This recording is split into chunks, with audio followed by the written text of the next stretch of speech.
Hi, my name is Lisa with Body Potential Fitness, and I'm going to demonstrate the sit and stand test that is known for its correlation to your vitality. To be able to do this test, you want to be barefoot, you have comfortable clothes on, and maybe a soft mat or a floor with you. And without worrying about the speed of your movement, you want to sit and then rise from the floor using the minimum support that you believe is needed. And I'll be demonstrating and explaining how this test is scored. Getting up and down is scored separately. There's an ideal score of 10, and on the way down you have a high score of 5, and on the way up is a high score of 5. So I'm going to show you a demonstration of the ideal 10 score. Down and up.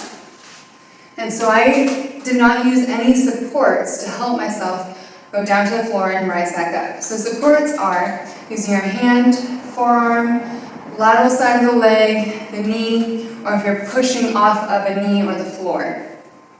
So I'm going to show you now a couple of demonstrations of what using support might look like. So if you're coming down to the floor and you end up rocking back and having to catch yourself, that's -1 point.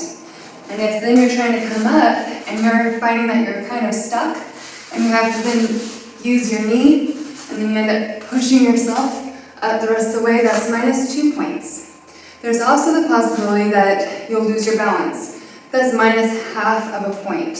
But for this case scenario, on my way down, I scored a 4. On my way up, I scored a 3. So I have a total score of 7. And ideally, you want a score of 8 or higher, because anything below an 8 is double the risk of mortality.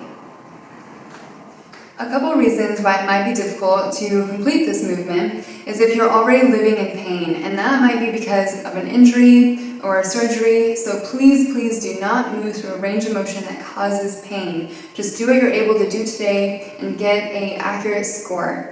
Also, if you have a belly in your way, that's also restricting your range of motion. And a larger belly is also an indicator of health risk.